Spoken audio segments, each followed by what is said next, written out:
Everyone and welcome back to our channel VP educators. So class 9 हमारा lesson number 1 Kaveri का start हो चुका है। पार्ट 1 चैनल में डल चुका है। Go and check out if you have not. और आज हम स्टार्ट करने वाले हैं इसका सेकेंड हाफ और लेसन को complete. Before that don't forget to like and subscribe to our channel और कमेंट सेक्शन में आंसर्स देना ना भूलें। तो चेक योर अंडरस्टैंडिंग बच्चों, इसके आंसर्स मैंने शॉर्ट वीडियो में दे दिए हैं। Go and check out in VP educators channel. So I hope you all have understood the story in part 1 कि there is a narrator, she is telling her story about her grand mother, okay, and she was telling that there is a novel come Kashi Yatra in a magazine in a serial way, right. छोटे छोटे parts में उस magazine में वो novel आ रही है जिसमें एक ओल्ड लेडी के बारे में बताया जा रहा है कि उसकी डिज़ायर थी कि उसको काशी यात्रा जाना है, पर वो जा नहीं पाती बिकॉज़ उसके पास एक गर्ल आती है जो एक ऑर्फन होती है, अनाथ होती है, और उसको प्यार हो जाता है किसी से एंड उसको शादी करनी होती है, but she didn't have any money. तो जो ग्रैंड मदर होती है, जो ओल्ड लेडी होती है, वो उसको हेल्प करती है उसकी शादी के लिए। तो जो मनी उसने इकट्ठा करा होता है काशी यात्रा जाने के लिए, वो उसको दे देती है फॉर द मैरिज। एंड वो ये बिलीव करती है कि जो पुण्य उसको यात्रा से मिलने थे वही पुण्य उसको शायद इससे मिल जाएंगे, क्योंकि ये ज़्यादा इम्पॉर्टेंट है उसकी शादी होना। तो while the narrator is telling this story to her grand mother, जो उसकी ग्रैंड मदर थी वो बहुत ज़्यादा क्या होती है, उसको बहुत ज़्यादा अटैचमेंट हो जाती है स्टोरी से, बिकॉज वो भी सेम स्टेज पे थी, क्योंकि वो भी एक ओल्ड लेडी है। बट अब क्या इसमें सिनेरियो है बच्चों की, जो नरेटर की ग्रैंड मदर है जिसको वो अवा बोलती हैं, उनका क्या है ना कि she can not read and right. वो रीड एंड राइट नहीं कर सकती because at her time when she was very young, तब जो गर्ल एजुकेशन थी उसको प्रायोरिटाइज नहीं करा जाता था। बहुत यंग एज में उनकी शादी हो गई थी एंड फिर उनके बच्चे हुए, फिर ग्रैंड चिल्ड्रन हो गए, और उन्होंने कभी अपने आप ध्यान नहीं दिया अपनी पढ़ाई पे। बट वो हमेशा इसको रिग्रेट करती रही कि काश वो पढ़ लेती। तो नाउ अब इसके आगे की स्टोरी हम कंटिन्यू करते हैं कि what happened to her. Because जो नरेटर थी वो शादी में गई होती हैं एक हफ़्ते के लिए, और जब वो शादी से वापस आती है तो वो अपनी ग्रैंड मदर के साथ टेरेस पे सो रही होती हैं। तो अब जो उसकी ग्रैंड मदर थी वो रो रही थी एंड जो नरेटर थी वो अपनी ग्रैंड मदर से अब पूछ रही हैं कि why you are so upset. So let's move ahead and start the chapter. Please pick up your books and pencils. Don't forget कि important lines, important words को mark करना बहुत ज़रूरी है, so that you can include that in your answers, and that can only be done in VP Educators. सिर्फ यही channel है जो आपको बताता है कि आंसर्स को मॉडिफाई कैसे करा जाए। इस 2026 के एरा में आप कैसे अपने आंसर्स को इतना अच्छा मॉडिफाई करिए कि आपको कोई भी फुल मार्क्स लाने से नहीं रोक सकता। सो फॉर दैट आपको चैनल को सब्सक्राइब करना पड़ेगा और हमारे साथ पढ़ना पड़ेगा। So without any further delay let's start the second part. Okay, I could not understand why my 62-year-old grandmother was telling me, a 12-year-old, the story of her life in the middle of the night. So now जो narrator है वो तो कितने 12 साल की लड़की है, right. वो बता रही है कि मैं तो 12 ईयर की हूँ, और पता नहीं क्यों जो समझ नहीं पा रही है कि जो उसकी ग्रैंड मदर है वो कितने ईयर्स की है बच्चों, 62 ईयर्स की है।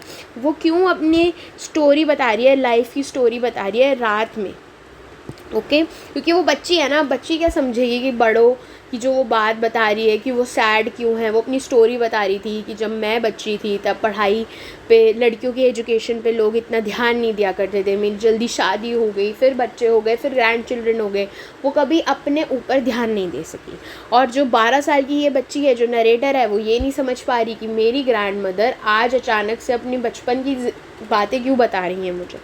चलिए, but I knew I love her immensely and there had to be some reason why she was telling to me. Okay, immensely का मीनिंग क्या है बच्चे, extremely है। जो नरेटर है वो बोल रही है कि उसको इतना तो पता है कि जो अपनी ग्रैंड मदर से ना वो बहुत ज़्यादा एक्सट्रीमली प्यार करती है, और शायद कोई वजह ही होगी आज की मेरी ग्रैंड मदर मुझसे ऐसी बातें शेयर कर रही है। I look at her face It was unhappy and her eyes were filled with tears. She was a good looking lady who was usually always smiling. Even today, I cannot forget the worried expression on her face. I leaned forward and held her hand. So now what happened is कि जो narrator है वो बता रही हैं कि जब उसने अपनी ग्रैंड मदर के फेस की तरफ देखा तो वो बहुत अनहैप्पी थी और उनकी जो आंखें थी वो आंसुओं से भरी थी. जनरली वो बहुत गुड लुकिंग लेडी थी, बहुत ज़्यादा गुड लुकिंग लेडी थी. कौन? जो उनकी ग्रैंड मदर थी. बट उस दिन क्या था, वो अनयूजुअल सी स्माइल थी, अनयूजुअल सा फेस था उनका, क्योंकि वो सैड थी, आंसू थे उनकी आंखों में. और आज तक मतलब वो बड़ी हो गई हैं क्योंकि वो हमें कहानी सुना रही हैं और आज तक उनको वो फेस उनका याद है, वो सिचुएशन उन्हें याद है. नाउ अवा, don't cry, what is the matter, can I help you in any way. तो जो नरेटर है वो उनसे बोल रही हैं कि प्लीज़ आप रोइए मत, क्या बात है, क्या मैं आपकी हेल्प कर सकती हूँ किसी तरीके से. Yes, I need your help. You know when you were away Karmaveera came as usual. तो वो बोल रही हैं कि हाँ बिल्कुल मुझे तुम्हारी मदद चाहिए. तुम्हें पता है जब तुम गई हुई थी शादी में तो Karmaveera, what is Karmaveera students? Please write in the comment section what is Karmaveera. You will give me the answer in the comment section. I open, मैंने उसको खोला. कर्मवीरा एज़ यूजुअल की तरह आई थी. आई ओपन द मैगज़ीन, और मैंने उस मैगज़ीन को खोला. I saw the picture that accompanies the story of Kashi Yatre and I could not understand anything that was written. अब वो क्या बोल रही हैं कि जैसे ही मैंने मैगज़ीन को खोला तो उसने पिक्चर तो देखी जो अकम्पनिश मतलब जो अकम्पनी थी, जो थी किससे रिलेटेड, जो स्टोरी थी काशी यात्रा से. मतलब वो पिक्चर के थ्रू तो समझ गई कि हाँ भाई ये काशी यात्रा का एक एपिसोड आ गया है, लिखा है. पर वो क्या नहीं समझ पाई, जो भी उसमें लिखा था, जो स्टोरी लिखी थी वो समझ ही नहीं पाई. Many times I rubbed my hands over the pages, wishing they could understand what was written, but I knew it was not possible. If only I was educated enough. I waited eagerly for you to return. I felt you would come early and read for me. I even thought of going to the village and asking you to read for me. तो अब now आप सोचो कितनी curiosity थी. उन्होंने क्या करा ना, बहुत बार अपने हाथों को क्या करा, रब करा पेजेस पे, ये सोचते हुए काश मुझे कुछ समझ आ जाए जो ये लिखा हुआ है. पर क्या हुआ, वो पॉसिबल ही नहीं हो सकता है. हो सकता है क्या बच्चों, बताओ? नहीं हो सकता, बिकॉज वो एजुकेटेड इनफ ही नहीं है कि वो उसको पढ़ सके. राइट. अब वो क्या कह रही हैं कि मैंने बहुत वेट किया. ईगरली मतलब बहुत ज़्यादा एक्साइटमेंट में, बहुत कि जल्दी से जल्दी आ जाओ, तुम रिटर्न हो जाओ. पर और उसने क्या फ़ील किया कि शायद तुम जल्दी से आओगी और मेरे लिए इसको पढ़ पाओगी. और उन्होंने क्या करा, उन्होंने ये भी सोचा कि मैं गाँव जाऊँ, विलेज जाऊँ और फिर तुमसे बोलूँ कि प्लीज़ इसे मेरे लिए रीड करो. I could have asked somebody in the village but I was too embarrassed to do so. तो उन्होंने सोचा मैं विलेज में भी किसी और से बोल सकती थी पढ़ने के लिए, पर मुझे क्या हो रही थी, एम्बेरसमेंट हो रही थी, मतलब शर्म आ रही थी, बहुत ज़्यादा शर्मिंदा फील हो रहा था ऐसा करने में कि मैं किसी भी गाँव वाले से बोलती कि प्लीज़ मेरे लिए इस मैगज़ीन को पढ़ो. I felt very dependent and helpless. उन्हें कैसा फेल्ट हो रहा था, बहुत ज़्यादा डिपेंडेंट मतलब किसी के ऊपर निर्भर, और हेल्पलेस मतलब बहुत हेल्पलेस, कोई मदद ही नहीं हो पा रही है, वो खुद अपने लिए कुछ नहीं कर पा रही है. Okay. We are well off but what use is money when I can not be independent. Well off का मीनिंग यहाँ पे क्या है बच्चों की, हमारे पास सब कुछ है, पैसा है, नीड्स पूरी करने के लिए सारी चीज़ें हैं, घर है, एवरीथिंग वी हैव. बट क्या फ़ायदा उस पैसे का जब मैं इंडिपेंडेंट ही फील नहीं कर पा रही हूँ. इंडिपेंडेंट वो क्यों नहीं फील कर पा रही है, क्योंकि वो पढ़ी ही नहीं है, पढ़ी लिखी नहीं है. तो जो वो पढ़ना चाह रही हैं, जो वो करना चाह रही हैं, वो कर ही नहीं पा रही, तो क्या फ़ायदा है पैसे का. राइट. चलो. I did not know what to answer. अब जो नरेटर है ना, उसको समझ नहीं आ रहा वो इस बात का जवाब क्या दूँ. अव्वा कंटिन्यूड, और अव्वा जो है, जो इनकी ग्रैंड मदर है, वो फिर बोल रही है. I have decided I want to learn the Kannada alphabet from tomorrow onwards. तो उनकी अव्वा ने क्या बोला, मैंने डिसाइड कर लिया है कि कल से मुझको कन्नड़ा अल्फ़ाबेट सीखना है. I will work very hard, और मैं क्या करूँगी, बहुत हार्ड वर्क करूँगी. I will keep Saraswati puja day during Dussehra as the deadline. That day I should be able to read a novel on my own. I want to be independent. Now उन्होंने क्या कहा कि मैं बहुत हार्ड वर्क करूँगी and फिर मैं एक सरस्वती पूजा रखूँगी किस दिन, दशहरे वाले दिन, जो कि मेरी क्या होगी, डेडलाइन होगी. मुझे दशहरे वाले दिन तक कन्नड़ा लैंग्वेज के अल्फ़ाबेट सीखने हैं और उस दिन मैं I should read and that day I should be able, और उस दिन मैं एबल हो पाऊँगी क्या पढ़ने के लिए, वो जो नॉवल है अपने आप से, कि मैं तुमसे नहीं पढ़ के खुद पढ़ूँगी उस नॉवल को. एंड मुझे क्या बनना है, I want to be independent. Okay, so बच्चों आपको क्वेश्चन आ सकता है इससे रिलेटेड कि what did the Avva decided, what did she decided. So आपको यहाँ से ये बहुत इम्पॉर्टेंट लाइन है, ठीक है, प्लीज़ अंडरलाइन कि what did she decided, what was her deadline to learn, which language she wanted to learn. Many questions can come, so make it a star here. Okay, ये थोड़ा important paragraph है. All right, चलिए आगे बढ़ते हैं. I saw the determination on her face. Determination का मतलब क्या होता है बच्चों, डिटर्मिनेशन का मीनिंग होता है जब आप दृढ़ निश्चय कर लें कि मैं तो ये करके ही रहूँगी. जैसे आपने डिटरमाइन कर लिया है अपने माइंड को कि मैं वीपी एजुकेटर से साथ पढ़ूँगी, इंपॉर्टेंट लाइन्स को अंडरलाइन करूँगी, अपने आंसर्स को फ्रेम करूँगी और अपने पेपर में अच्छे मार्क्स लाऊँगी. And that can only be possible when you subscribe the channel, like the video. साथ में पढ़ना ज़रूरी है बच्चों, वीडियो को देखने से नहीं मार्क्स आएंगे. साथ में बुक उठाइए, पेन उठाइए, पेंसिल उठाइए, मार्क करिए, ताकि आपको फील हो कि येस मैंने मैम के साथ पढ़ाई करी है. ओके, डिटर्मिनेशन का मीनिंग यहाँ पे क्या है, जब आपने दृढ़ निश्चय कर लिया. तो अब ये बोल रही है, जो नरेटर है बोल रही है कि मैंने क्या देखा, वो दृढ़ निश्चय देखा, वो डिटर्मिनेशन देखी अपनी अव्वा के फेस पे. Yet I laughed at her, पर फिर भी उसको बहुत हंसी आई उनके ऊपर. Avva, at this stage of 62 you want to learn the alphabet. All your hair is grey, your hands are wrinkled, you wear spectacles and you work so much in the kitchen. तो जो उसकी ग्रैंड डॉटर है, मतलब जो narrator है, वो हंस रही है अपनी दादी पे और बोल रही है कि अरे अब तो आप 62 ईयर्स की हो चुकी हो, अब क्या है अल्फ़ाबेट सीखोगी, अब तो आपके बाल ग्रे हो चुके हैं, हाथों में रिंकल्स, झुर्रियाँ आ गई हैं, आप चश्मा पहनते हो और आप पूरा टाइम तो किचन में काम करते हो. ठीक है. Childishly I made fun of old lady but she just smile. Childishly मतलब बचपने की तरीके से मैंने उन पे हंसे मस्ती करी, पर उन्होंने बुरा ना मान के सिर्फ हंसी, स्माइल करा. For a good cause if you are determined you can overcome any obstacles. Very important line. For a good cause if you are determined, अगर किसी अच्छे चीज़ के लिए आपने दृढ़ निश्चय कर लिया है तो कुछ भी हो जाए आप उस ऑब्स्टिकल को, मतलब उस पड़ाव को पूरा कर ही लेते हैं. All right.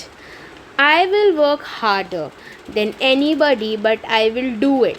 For learning there is no age bar.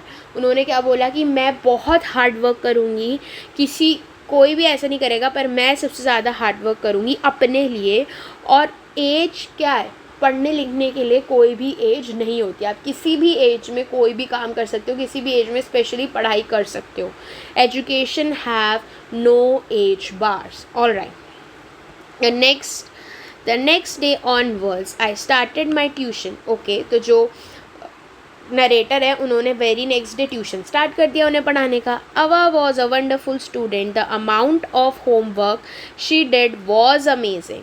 She would read, repeat, write and recite. Okay, बच्चे सबको पता है इसका मीनिंग क्या है। Again I will tell you now what happened is कि जो बता रही है कि जो अव्वा है वो बहुत अच्छी स्टूडेंट थी, बहुत amount of homework she did was, और जो भी अमाउंट का वो होमवर्क करती थी वो बहुत अच्छा करती थी। वो रीड करती थी, वो पढ़ती थी, वो रिपीट करती थी, अपने लेसन्स को लिखती थी, और रिसाइट मतलब बार बार किसी चीज़ को बोलना। मेहनत कर रही थी वो अपने ऊपर, जैसे आप कर रहे हो मेहनत। I was her only teacher and she was my first student। तो जो नरेटर वो बता रही है कि मैं उनकी क्या थी, एक अकेली टीचर थी और वो मेरी पहली स्टूडेंट थी। Little did I knew then that one day I would become a teacher in computer science and teach hundreds of students। अब वो बोल रही है कि बचपन में तो मुझको नहीं पता था कि एक दिन मैं बड़े होकर टीचर ही बनूंगी और कौन सा सब्जेक्ट पढ़ाऊंगी, कंप्यूटर साइंस पढ़ाऊंगी। कितने बच्चों को, बहुत, हंड्रेड्स ऑफ स्टूडेंट्स। मतलब नरेटर ये बता रही है आज तो मैं टीचर हूँ, कंप्यूटर साइंस पढ़ाती हूँ, पर जब मैं छोटी थी मुझे नहीं पता था कि शायद मैं टीचर ही बनूंगी और कंप्यूटर साइंस पढ़ाऊँगी। The Dussehra festival came as usual. अब दशहरा फेस्टिवल आ चुका है। Secretly, I bought काशी यात्रे which had been published as a novel by that time. My grandmother called me। अब now what happened बच्चों, दशहरा आ चुका है और सीक्रेटली, चुपके से जो नरेटर है वो कौन सी नोवेल ले आती है, काशी यात्रे। अब काशी यात्रे मैगजीन्स में आ चुकी है, अब उसकी क्या आ गई, एक प्रॉपर नॉवल, एक बुक आ चुकी है। पहले तो मैगज़ीन में थोड़ी थोड़ी आ रही थी ना, अब प्रॉपर नॉवल आ चुकी है, पब्लिश हो चुकी है। और जो नरेटर है वो अपनी ग्रैंड मदर के लिए वो ख़रीद के ले आई है चुपके से। अब उसकी ग्रैंड मदर ने उसको बुलाया, कॉल करा, okay, to the puja place and made me sit down on a stool. वो पूजा प्लेस में उसे बुलाती है और स्टूल पे कहती है बैठ जाओ। She gave me a gift of frock material. वो उसे गिफ्ट देती है और वो उसमें क्या होता है, एक फ्रॉक का मटेरियल होता है, ठीक है, ड्रेस का कपड़ा। Then she did something unusual. फिर उन्होंने कुछ अजीब सी चीज़ करी। She bent down and touched my feet. वो झुकी और उसके पैर छुए। I was surprise and taken aback. Taken aback का मीनिंग क्या होता है, surprise by something unexpected. Now what happen is कि उसकी ग्रैंड मदर झुकती हैं और उसके पैर छूती हैं। उसको देख के वो बहुत सरप्राइज हो जाती है और अपने पैरों को पीछे कर लेती है। Elders never touch the feet of youngers. We have always touched the feet of God, elders and teachers। अब जो नरेटर है वो क्या सोच रही है, क्योंकि वो सरप्राइज होगी कि बड़े तो क्या करते हैं, हम बड़ों के पैर छूते हैं, है ना कि बड़े यंगर्स के पैर छूते हैं। हम बड़ों के पैर छूते हैं, भगवान के पैर छूते हैं और टीचर्स के पैर छूते हैं, पर अव्वा तो मुझसे कितनी बड़ी हैं, वो मेरे पैर क्यों छू रही हैं। We consider that as a mark of respect. और पैर छूना हम क्या कंसीडर करते हैं, as a mark of respect, इज़्ज़त की तरह, कि हम इज़्ज़त दे रहे हैं जब किसी के हम पैर छू रहे हैं, अपने बड़े के। It is a great tradition, but today the reverse had happened। It was not correct। अब वो क्या बोल रही है कि ये तो एक ट्रेडिशन है, पर आज क्या हुआ, ये तो उल्टा हो गया कि एक एल्डर यंगर के पैर छू रहा है, जो कि गलत है। She said, I am touching the feet of a teacher। तो जो अव्वा है वो बोल रही है कि मैं अपने टीचर के पैर छू रही हूँ, ना कि अपनी पोती के। Not my granddaughter, a teacher who taught me so well with so much of affection that I can read any novel confidently in such a short period। Now I am independent। Now जो grandmother है वो क्या बोल रही हैं कि मैं अपनी ग्रैंड डॉटर के नहीं, पोती के नहीं, अपने टीचर के पैर छू रही हूँ, जिन्होंने मुझे पढ़ाया इतना अच्छा कि आज मैं कोई भी नॉवल पढ़ सकती हूँ किसी भी टाइम पे, और किसी इतने छोटे पीरियड पे मैंने कोई भी नॉवल पढ़ना सीख लिया है। और मैं क्या हो चुकी हूँ बच्चों, अब मैं क्या हो गई हूँ, इंडिपेंडेंट हो गई हूँ। ओके, उनके लिए इंडिपेंडेंट होना क्या है, पढ़ाई लिखाई। It is my duty to respect a teacher. और वो क्या बोल रहे हैं, ये मेरी ड्यूटी है कि मैं अपने टीचर को क्या करूँ, रिस्पेक्ट करूँ। It is not written in our scriptures that a teacher should be irrespective of the gender or age। और ये हमारे ग्रंथों में ऐसा थोड़ी लिखा है कि हम अपने टीचर को रिस्पेक्ट करेंगे उसकी एज और उसके जेंडर को देखेंगे, मतलब लड़की है तो ही रिस्पेक्ट करेंगे, बड़ी है तो ही रिस्पेक्ट करेंगे, अगर जेंट्स टीचर होगा तो नहीं करेंगे, नहीं, राइट। चाहे वो लड़का हो, चाहे वो लड़की हो, चाहे वो हमसे छोटे हो, चाहे वो हमसे बड़े हो, उन्होंने हमें कुछ सिखाया जिससे हमारी ज़िंदगी में बदलाव आया, इसलिए हमें उन्हें क्या करना चाहिए, रिस्पेक्ट करना चाहिए। अव्वा का ये कहना था जब वो पैर छू रही थी, क्योंकि वो पैर इसलिए नहीं छू रही थी कि वो उनकी पोती थी, इसलिए छू रही थी क्योंकि वो उसकी टीचर बनी, उसको पढ़ना सिखाया इतने छोटे टाइम पे, जिसकी वजह से उनकी ज़िंदगी में वो इंडिपेंडेंट फील कर रही थी। I did return her namaskara to her by touching her feet and gave my gift to my first student। तो जो नरेटर हैं उन्होंने भी उनका नमस्कार, उन्होंने पहले उसकी ग्रैंड मदर ने नरेटर का पैर छुए, फिर नरेटर ने भी अपने ग्रैंड मदर के पैर छुए और उनको गिफ्ट दिया, अपनी पहली स्टूडेंट को गिफ्ट दिया। She opened it and read immediately the title Kashi Yatre by Triveni and the publisher's name. I knew then that my student had passed with flying colors. What an amazing ending and a very important paragraph. Now what happened in this कि उन्होंने gift को खोला और read किया बिल्कुल तुरंत ही, बगैर रुके, तुरंत इमीडिएटली उन्होंने रीड करा क्या, टाइटल काशी यात्रा बाय त्रिवेणी, जो कि नाम किसका था, पब्लिशर का था। और फिर जो नरेटर है उसको ये पता चल गया कि जो मेरी स्टूडेंट है वो पास कर गई है फ्लाइंग कलर्स के साथ, मतलब बहुत अच्छे मार्क्स से।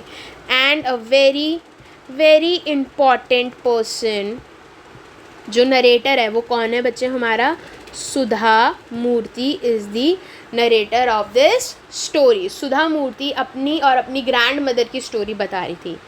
All right, I hope you all enjoyed this lesson. I truly enjoyed with you all and it is an amazing story. बच्चों, जो इम्पॉर्टेंट लाइन्स हैं उनका यूज़ हम आंसर्स में कैसे करेंगे वो मैं आपको सिखाऊंगी वेरी नेक्स्ट वीडियो में। एंड चेक योर अंडरस्टैंडिंग एक बार देखते हैं। चलिए, इधर आपको सेंटेंस दिए हुए हैं and you have to write true and false. All right, let's see. The grand mother wanted to learn the Kannada alphabet to gain independence. Yes, true और false? Write in the comment section the answers. The grandmother asked someone in the village to read Kashi Yatre to her while the narrator was away। क्या grandmother ने पूछा था किसी से village में जाके कि वो मेरे लिए काशी यात्रा पढ़ दो जब नरेटर अवे थी, कहीं दूर थी? ट्रू और फॉल्स बताएं।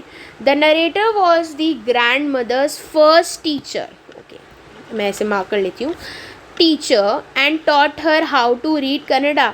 जो नरेटर थी क्या वो ग्रैंड मदर की पहली टीचर थी जिन्होंने उन्हें पढ़ाया how to read Kannada? True और फॉल्स?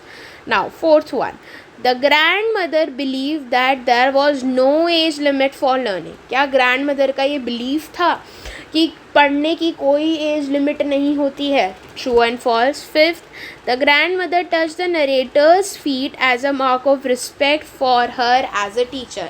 जो ग्रैंड मदर है उन्होंने पैर छुए थे नरेटर के as a mark of respect, इज़्ज़त की तरह, कि वो इज़्ज़त दे रही है अपनी टीचर को, ना कि अपनी पोती को। बताइए क्या ये ट्रू है या फॉल्स है? And lastly, the narrator was disappointed with the progress her grand mother made in learning to read. और क्या नरेटर डिसअपॉइंट थी अपनी ग्रैंड मदर की प्रोग्रेस, मतलब जो उन्होंने प्रोग्रेस करी थी लर्निंग के अंदर, रीडिंग के अंदर? ट्रू या फॉल्स? ओके, इसका आंसर आप कमेंट सेक्शन में देंगे and I am waiting for your answers. Now critical reflection, which is a question and answers which I am going to answer and discuss with you in our very second video. Okay, next video में इन सब के answers को discuss किया जाएगा बच्चों। आई hope you all enjoyed the lessons and don't forget to like and subscribe our channel and comment section में मुझे true and false का आंसर्स चाहिए। Till then, meet you in the very next video with the question answers. I hope you enjoy. Bye bye.